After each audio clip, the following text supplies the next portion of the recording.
Bonjour à tous, voici la capsule vidéo numéro 1 du cours 1 de Chine 111, traitant des niveaux d'énergie dans l'atome d'hydrogène. L'atome d'hydrogène, on l'a vu, est constitué d'un noyau comportant un proton et d'un électron qui, si on prend le modèle planétaire de bord, gravite autour du noyau. On a vu aussi que l'atome d'hydrogène pouvait émettre des radiations lumineuses, notamment dans le visible, ou absorber les mêmes radiations lumineuses. Que se passe-t-il lorsque un atome absorbe ou émet de l'énergie? Eh bien, ce sont les positions relatives du noyau et de l'électron qui vont changer. L'état stable de l'atome est effectivement déterminé par une distance minimale d'approche entre l'électron et le noyau. Ici, l'électron schématisé par une bille d'acier. Que se passe-t-il lorsque l'atome va recevoir de l'énergie? Eh bien, il y a la possibilité que cet électron s'éloigne du noyau. Et donc, on va dire qu'il va monter sur les niveaux supérieurs, monter en énergie.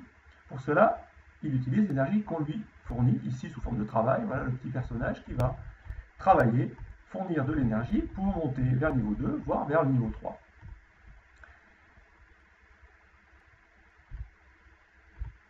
Cette énergie reçue, on peut la visualiser sur le spectre d'absorption. En effet, si l'énergie envoyée n'est pas un travail, mais plutôt une radiation lumineuse, donc la lumière blanche, qui contient un grand nombre de longueurs d'onde, on va constater que l'électron va pouvoir s'éloigner du noyau, monter sur le niveau 2, sur le niveau 3. Et lorsqu'on va analyser le spectre d'absorption, effectivement, on va constater que certaines énergies, certaines longueurs d'onde manquent dans le spectre de la lumière blanche, qui serait continu. Ici, on a un spectre discontinu. Tout simplement parce que ces énergies ont été utilisées par l'atome pour faire monter l'électron, c'est-à-dire pour éloigner l'électron du noyau. On va donc pouvoir modéliser l'atome en déterminant un certain nombre de niveaux, n égale 1, n égale 2, n égale 3, etc. Bien sûr, ça continue. Des niveaux qu'on appellera des niveaux d'énergie, puisqu'on voit que dans ce spectre d'absorption, certaines longueurs d'onde uniquement sont absorbées et certaines pas du tout. C'est-à-dire qu'il existe des positions permises pour l'électron, et entre ces positions permises, évidemment, on aura des longueurs d'onde qui seront absorbées. Cette succession de positions permises peut être graduée en termes de diagramme énergétique en attribuant au niveau n égale 1 l'énergie E1, au niveau n égale 2 l'énergie E2, etc. On a donc un aspect ici qui est très important, qui est l'aspect de quantification, avec n qu'on appellera le nombre quantique principal, qui quantifie les énergies permises, et on verra que on retrouvera ce nombre n dans une formule qu'on utilisera pour calculer précisément les valeurs des énergies E1, E2, E3. Ce diagramme énergétique, voilà, passons à une représentation plus symbolique. Ce diagramme énergétique fait figurer l'électron sous forme d'une flèche. Et lorsque l'électron est au plus bas, on dit que l'atome est à l'état fondamental, que l'électron occupe le niveau fondamental. L'énergie E1 et les énergies successives E2, E3, E4, etc. se poursuivent ainsi jusqu'à une limite qui est l'énergie nulle. Pourquoi l'énergie nulle? Tout simplement parce que c'est l'énergie qui correspond à la sortie de l'électron de l'atome. Énergie nulle signifie que l'électron n'est plus attiré par le noyau et donc il est parti. On n'a plus donc un atome, on a donc un ion. Les différentes positions possibles en termes énergétiques étaient auparavant appelées couche K, couche L, couche M, etc. On les appellera tout simplement les couches n égale 1, n égale 2, n égale 3, etc. Avec une couche qui n'en est pas une en fait, qui est le niveau d'énergie 0, c'est tout simplement n tendant vers l'infini, c'est-à-dire hors de l'atome. On notera donc que les énergies E1 comme E2 comme E3 sont toutes des énergies négatives, puisqu'elles correspondent à des énergies d'attraction. Et lorsque l'énergie d'attraction n'existe plus, eh bien, on a tout simplement un électron qui est parti de l'atome.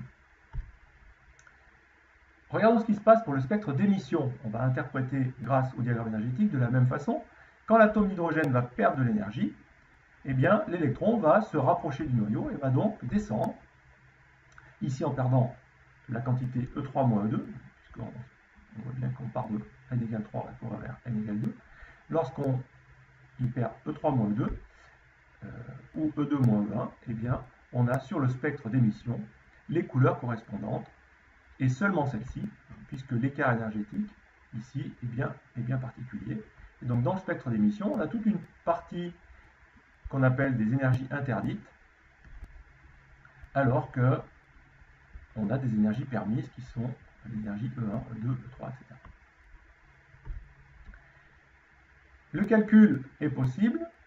Quelle est la formule qui permet de calculer l'énergie perdue lorsqu'un électron effectivement part d'un niveau initial et arrive sur un niveau final? On a une énergie qui est perdue, une énergie émise sous forme de radiation lumineuse, dans le visible ou pas. La formule en question est la suivante. Le delta E, c'est-à-dire la variation d'énergie, est égale à H fois C divisé par lambda. Énergie qui s'exprime donc en joules, avec H, la constante de Planck,